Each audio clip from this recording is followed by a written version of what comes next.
Are you ready for El Paso's first and longest running high school football show? This is the Borderland Blitz. Who speaks the truth? It is the Borderland Blitz, sponsored by Southwest University. And Luke, week lucky number 7 already. It's a good one. A lot of good matchups coming this way for the viewers. It's been, can you believe it? Week 7 weeks already. We're already more than halfway through the regular season. I cannot believe it. I can't either. It is a cliche, but it's often true. It's not how you start, it's how you finish. Both Montwood and Franklin started the season on the wrong foot, but they've rebounded, and both are 2-0 entering the night in district play. One of them looking to move to 3-0. The Rams versus the Cougars, and it is our Borderland Blitz game of the week. The Rams looking to knock off Franklin on the road. So how did they do? To start off, started pretty well. In the first, Montwood's Andrew Fernandez to Tyrese Andrews. Gets through all of the defense to the end zone for the early 7-0 lead. But Franklin would bounce back. Caleb Hatch over the middle to Matthew Lewandowski, leaping into the end zone for the tie ball game at 7. The Rams, though, eventually would pull away because of this man right here. 70 yards past everyone for the score, and this kid had more than 250 receiving yards on the night. Unbelievable. It's 250 receiving yards. Can you believe that? Put him on your fantasy team. If only there was high school fantasy football. In the second half, this sealed the game. Fernandez to Tuli Cepeda for the score, and the Montwood Rams hold off a furious Franklin comeback, 56-48, the final score. Let's hear from Coach after the game. Yeah, you got to give credit to Franklin. They're a really good football team, and there was no quitting them. They gave us everything they had, and we're excited and we're proud to get this victory. It wasn't easy. Franklin made us work for it. That was actually Ariel Famaligi, the new head coach of the Montwood Rams, not the Bowie head coach. Just to clarify not quite. Last week, Eastwood, they lost a heartbreaker to Franklin, a 41-40 shootout, but the Troopers have a chance to get redemption against another Westside team this week. They traveled to Coronado to take on the T-Birds, and check this out, Luke. The mascot's almost Sarge there with the leg kick. I don't know what he's doing there. Come on, guys. First quarter, Eastwood can't quite find their offensive rhythm. Evan Aguilar's pass is picked off, and nice little return here by Jonathan Seabrook of Coronado. Unfortunately for Coronado, they could not convert this into points. Would it come back to bite them? Yes, it would, because Aguilar, he's not deterred after this. The fake quarterback run, step back throw to Noah Rios, the sophomore, and Rios scores to put Eastwood up 7-0 early in the second. Sarge, he just wants to fight somebody, obviously, tonight. Later in the second, this is not a replay, but it is the same play. Fake QB run, step back pass, Aguilar to Rios, another Trooper touchdown, and Eastwood cruises 28-7. Let's go now to Socorro taking on El Dorado, and El Dorado the big favorite coming into this one. Early in the second half, Socorro already down 22-6 when running back Nicholas Reyes out of the Wildcat punches it in from 7 yards out, so now it's a 2-possession game. So on the very next drive, Aztecs, they're going to come right back as you would expect. Quarterback Jorge Hernandez lobs it to Tyquez Hampton, who comes down with it. Aztecs go up by 18. El Dorado cruises over Socorro 37-12. And turning now to District 1-5A, the Andrews Eagles were looking to bounce back after a close loss to Bowie last week at home. They didn't have to travel too far, though, to take on Irvin. Adrian Ochoa, he was there. Hey, Adrian. Hey, wait, thanks, guys. Yeah, we had a showdown in the Northeast tonight, a rivalry game between the Andrews Eagles and the Irvin Rockets. Both teams have had their share of ups and downs this season. Andrews came into the night at 1-1 in district, Irvin at 2-1. Let me show you how it all played out. A battle for Northeast bragging rights, and after that close loss to Bowie last week, the Eagles, I guess, decided to take it out on the Rockets. On the opening kickoff, Diego Lewis for Andrews, off the bounce, follows his blocks. Run, Diego, run! Takes it all the way to put the Eagles on the board early, up 7-0. And you'll see the Rocket Man right here in shock, although you can't tell by his expression there. And Andrews was just getting started, still in the first. Irvin on the punt, and it gets blocked. Picked up by Nitram Torres, straight shot to the end zone for 6. Andrews extends their lead 14-0, and problems on special teams really hurt the Rockets. Here the ball gets thrown over the punter's head. Andrews now at the 1. And finally, the Andrews offense gets in the game. Handoff to Jalen Joseph right here. And and the Eagles continue to pile it on, 21-0. And this is still in the first quarter. On their next drive right here, the Eagles go to the air. Dominic Smith to Jesse Gutierrez. Jesse with the nice spin move. Jesse Gutierrez, welcome to End Zone City, 28-0 now. By this point, the Rocket Man has seen enough. He's out. While the Eagle mascot, well, there you see it, dancing his cares away. Andrews showed no mercy to their Northeast rival. Eagles win it 62-0. Well, next week, Andrews will host Jefferson. As for Irvin, they get the first place Chapin Huskies, so it doesn't get any easier for the Rockets next week. Send back to you guys. Yeah, Adrian, I appreciate it. I always wonder, would those mascots do those dances if we could see their faces? Would you? Well, the New Mexico State Aggies mascot, we can see his face. True, and he just goes all out. He's just a student there. Right. Everybody knows who he is, but he does go all out. You see him in class? Hey, that's what he does. Yeah. It's Tony from math class. Yeah. All right, back to football. This week, a chance for teams to separate themselves in district play. A big one in 1-5A between Burgess and Jefferson, with both teams currently sitting at 1-1 in league play. We go to La Bowie for the Mustangs and the Silver Foxes. This is going to be Mateo Serrano. He's going to find Trey Addy for Burgess. Long pass, but check this out here. Addy's going to fumble it, but Johnny on the spot. Addy falls on it to preserve the drive. That would be important because Alan Rabb from the Wildcat scores the 1-yard touchdown. Burgess just a little too much for Jeff tonight, 41-28. Mustangs get the W. So we always have this question, who is the best team in El Paso? Certainly, it's up for debate. Chapin has a strong case. America's looking like the best team in 6A. Might have something to say about that. And then there's Canutillo. They've been absolutely blistering opponents recently. 6-0 on the season. For more on the Eagles, we turn to JC Navarrete. JC, how did they look tonight? Guys, they look good, and there really is no better way to start a season than undefeated. And the Eagles have found a way to keep that momentum going now through mid-season. But today they faced a tough test against a tough 4-1 Isleta team. So who would take this game? To Isleta we go.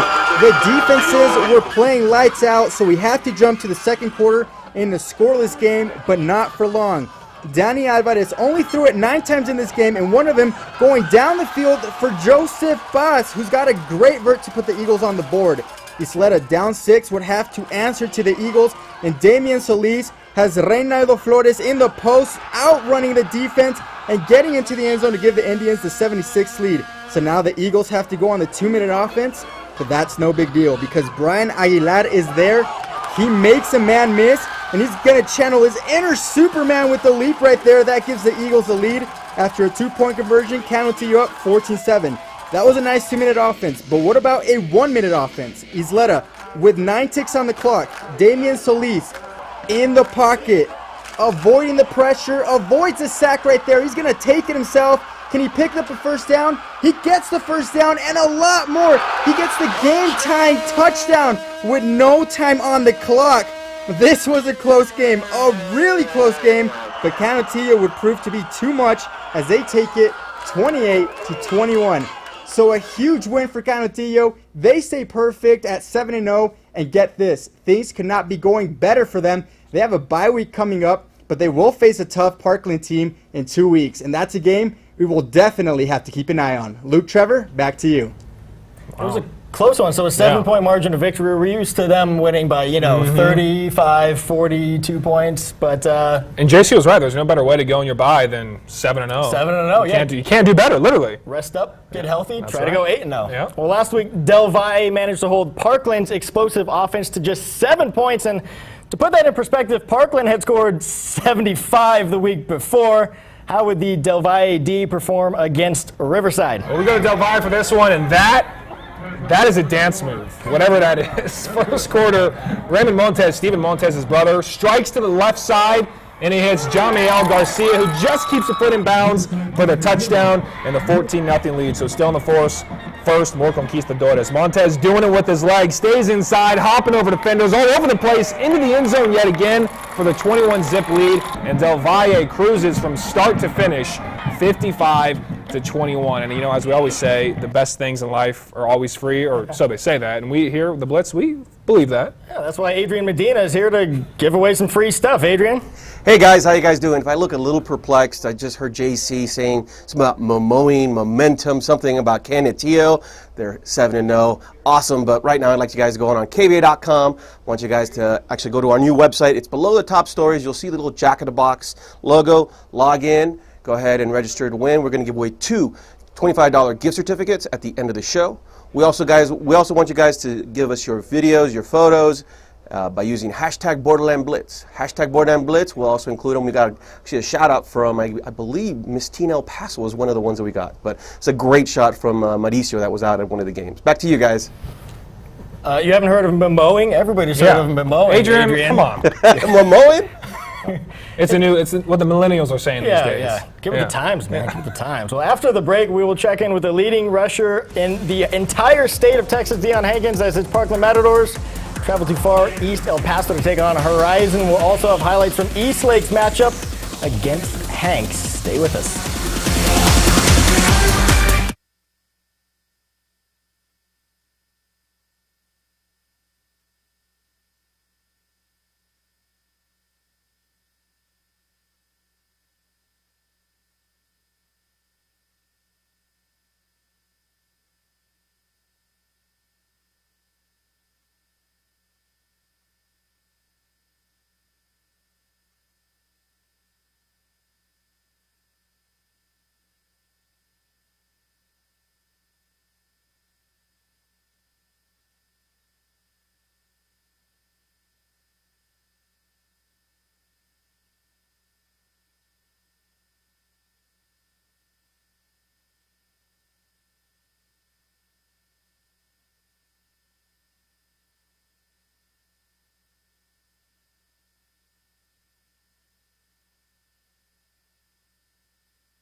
Welcome back to the Blitz. I'm Trevor Thompson. He is Mr. Luke Litton. We have some more 2-5A district action between Eastlake and Hanks. The Falcons a perfect 3-0 in district entering tonight.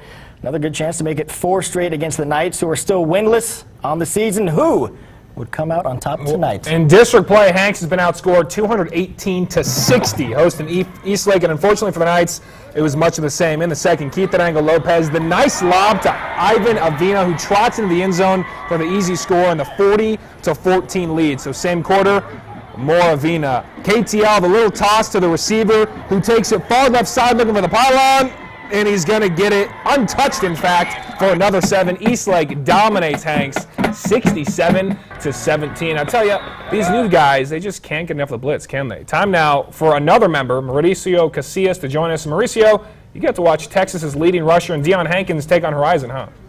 Yeah, Luke, that's absolutely right. Deion Hankins, the sophomore sensation, has been an absolute monster this season. Coming into tonight's game, Hankins had 1,755 yards on the ground to go with 13 TDs. And college coaches have been noticing the sophomore sensation.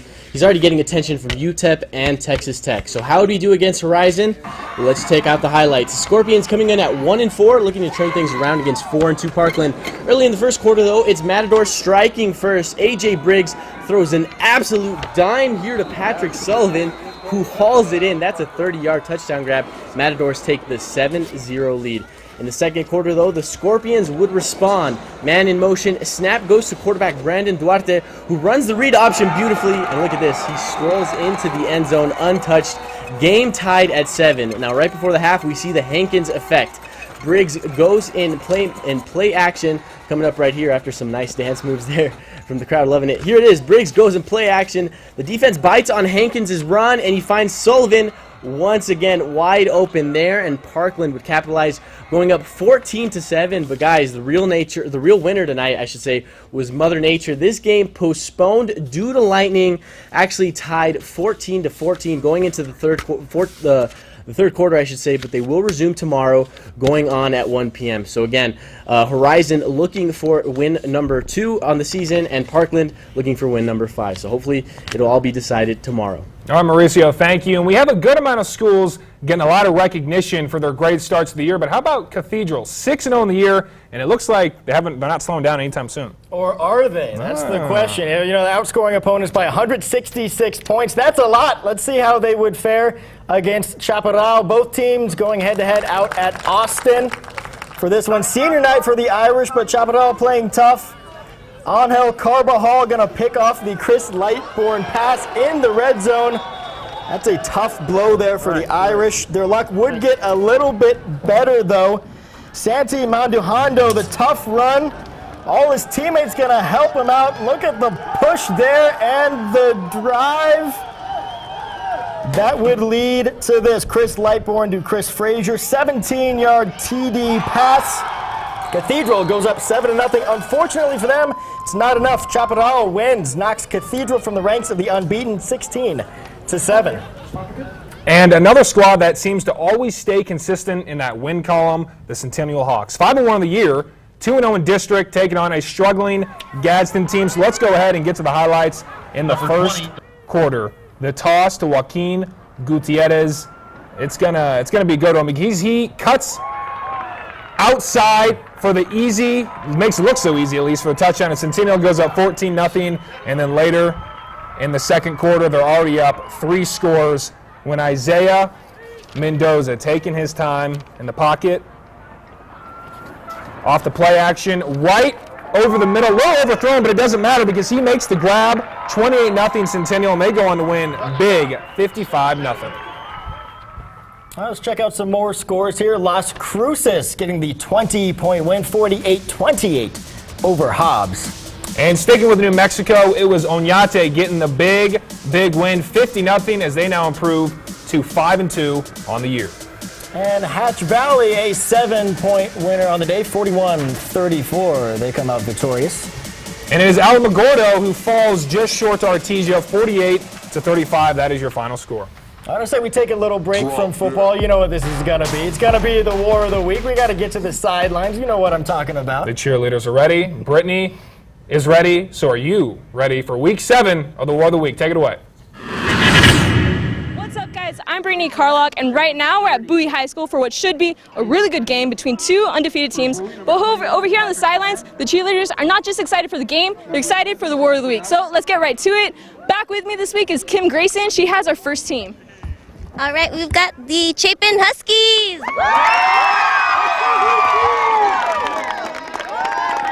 And over to the left, we have the Bowie Bears.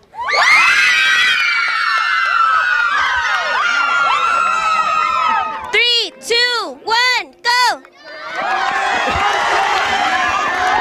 And the Bowie starts out strong. Bowie Bears look like they might take it. They're almost at the cone. It's almost at the cone. They have it. Bowie has it. Bowie has it, guys. I'm sorry. Bowie has it. Bowie has it, guys. I'm sorry.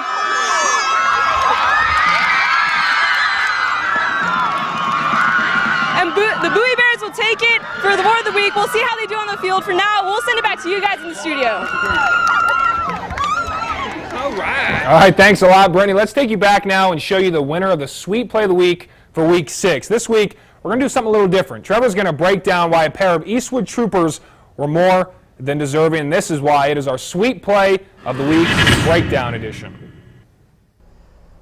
So I'm going to break down the anatomy of what constitutes a sweet play, and this connection from one Evan to another at Eastwood High School last week was certainly worthy of being the Sweet Play of the Week. Let's take a look at the play itself. Evan Aguilar is actually going to drop back into the pocket. Look at his eyes. They're downfield already, even though the pocket is collapsing. And that's important because he's going to have his face mask just absolutely grabbed there. At this point, already going to be a free play for the Eastwood Troopers. He's going to launch off 1 foot to his man Evan Graham down the sideline. Look at his feet. Looks like he's about to go out of bounds, but he recovers his balance, and he's going to dive right past the pylon for an Eastwood touchdown, and that is how you win Sweet Play of the Week. I love it, Trevor. Thank you. And on Wednesday, we met up with the Evan to Evan connection. Our winners got a beautiful and delicious cake, as you just saw there, for their efforts. And their teammates, of course, as we do week to week, got cupcakes, because every play is always about that team effort after all. Then our winners signed the Blitz ball, which will be given to the winner of the Play of the Year at the end of the season. Well, Coach Lopez always teaches me to keep my eyes downfield, even when stuff is breaking down in the pocket. And I knew I had Evan downfield. He was going to get open, and I just trusted him. I put the ball out there, and he went and got it. What did you see on that play? Just the ball flying in the air. I didn't see the face mask or nothing. Just do what I always do, is catch the ball. Hey, you see the ball? Just catch it. Still much more to come here in the Borderland Blitz. More highlights to get to. Plus, we show you the lucky winners for this week's Jack in the Box giveaway. Free food and free football coming up after the break, including Fabens and Clint.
How about that? So young and they're already making their debut on the Blitz. Yeah, I mean, we have a lot of young guys on our roster too. I mean, I'm like the old guard here. And all right, let's move ahead.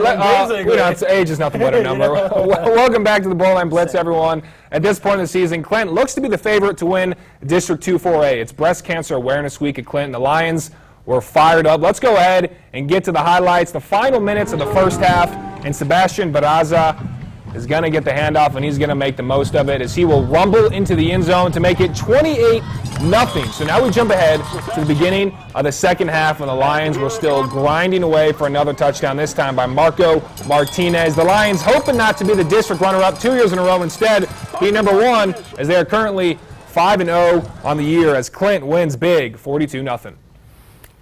All right, Mountain View Lions were beating the drums, but Estacado's Tyrese Nathan, well, he was beating to the sound of his own drummer. He was hearing none of those other drums. Here he goes, 53 yards for the TD, but there's some laundry on the field. Flag on the play gets called back. Next drive, though, Matador's Seth Porter slipping it in for the 10-yard score. Later in the second quarter, Tyrese Nathan running like he shot out of a cannon for the 37-yard score. Estacado a big winner, 55-zip. Out of the cannon, I like that.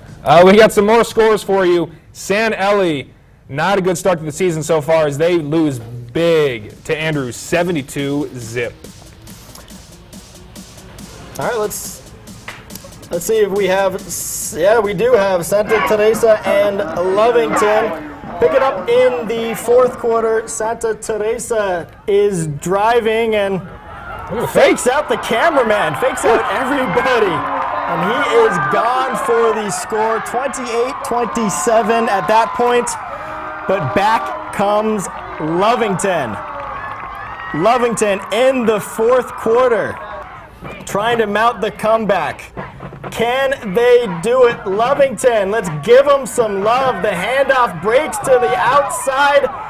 Look at the wheels. Look at the speed. He gets to the end zone. 33-28. Lovington goes on to win this one after making a two-point conversion, 35-28. That's a good finish to a game. And look at Van Horn getting a big win over Menard, 60-21. That's the final score. All right, well, battle of two 5-0 teams Thursday at Bowie. Turned out to be rather one-sided. Chapin and Bowie, all Chapin. Anthony Baird finds Christian McKeever, and McKeever turns up the field for the Chapin touchdown and says, "Feed me." And how about the screen pass here? They're good at screen passes over at Chapin there. Baird to Mondarius Johnson, and Johnson, he knows what to do when he gets his hand on the ball. At the very end of the run, watch him stretch out and dive for the pylon. Chapin wins big, 41-6. And Thursday at the SAC, we had Pebble Hills and Americas. Look at that dab, just dabbing all over the place. I thought it was too, but I guess they're living through Cam Newton's legacy. And all Americas in this one, thanks to this man, Josh Fields. He had another amazing day, 400 yards rushing for him alone. Breaks away for the touchdown here. Blazers win easily, 58-10. Well, Paso High School is celebrating its 100th anniversary this weekend. They're hoping to set a Guinness Book of World Records in the process. This week is homecoming week. School is looking to set a new record for the largest school reunion ever. More than 3,000 alumni are expected to attend the 85th version of the Battle of the Claw tomorrow between the El Paso Tigers and the Austin Panthers. We stopped by the school today and spoke to some alumni who traveled back home just to be a part of this thing. Very proud of my years here at El Paso High, and they helped me to succeed a lot in life as far as getting an education at UTEP. It's just an incredible feeling to be here after all of these years and to see so many familiar faces. I feel very honored to be part of this, especially 100 years. That's very special. How many times does a person get to do something like that? I wonder how the parking will be. The 85th annual Battle of the Claw kicks off tomorrow at 11 a.m. Tickets for the game will go on sale starting at 9 o'clock. And after the game, registered alumni will gather on the field to attempt to establish the official Guinness World Record. It takes 3,300 former students to do it, and thousands have already registered. So join us on ABC 7 at 5 tomorrow to find out how they did, plus, of course, highlights of the game. I think they're going to do it. I think so. They're looking to set a new Guinness Book of World Records record tomorrow. We invented a new word here tonight, memoing. Mr. Adrian Medina, isn't that right? That wasn't me. That was JC. JC was memoing everywhere. But before I give away the gift certificates, let's go to the screen and see what we've been shared with tonight. We've got actually Miss Teen El Paso, Abby. She actually had a shout out for us. We also got some pictures from Eastwood. Great pictures. You guys got them. Hashtag Borderland Blitz. That's how you guys get on there. There's some Irish there, some Cathedral Irish. Also, we got some pictures from Horizon Host in Parkland, as well as the East Lake High School athletic trainers sending us out. We got our winners now for the Jack in the Box giveaway. We've got SB Bayanos 79930 and Frank Sandoval 79925. We're done for right now. We're going to see you guys back after the break.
All right, so we are back. Let's take a quick look at some scores from this evening. Montwood, a big win over Franklin, 56-48. Americas, that was on Thursday, 48-point winner. Andrus, big over Urban. Eastwood, easy victory over Coronado. El Dorado beats Socorro. Burgess tops Jefferson. Moving right along, it's Chapin over Bowie. That was also on Thursday. Del Valle getting the win over Riverside, 55-21. Parkland Horizon, that was postponed tonight in the third quarter. That will be resumed tomorrow. Canutillo getting that close win. They're still undefeated on the year, 28-21. Eastlake over Hanks, and Estacado over Mountain View, big. More scores. Clint, they look great, 42-0 tonight. Anthony, 21-12 victors. Centennial, 55-0 over Gadsden. Andrews, big over San Eli. Chaparral ends Cathedral's bid for a perfect season, and Lovington tops Santa Teresa. Las Cruces over Hobbs, 48-28. Hatch Valley getting a close win over Pampa.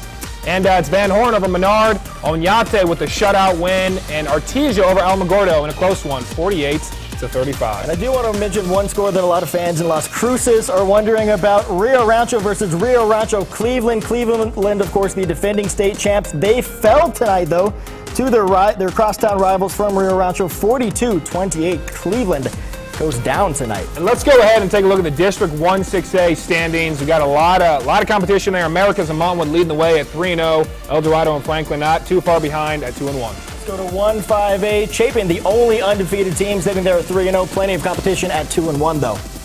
2-5A, look at that. Canutillo undefeated on the year, undefeated in district play. Eastlake not far behind at 4-0 in district play as well. Still a lot of football to be played, so it'll be interesting to see how it all plays out. But Canutillo looks pretty impressive. We will see you next week on the Blitz. Good night.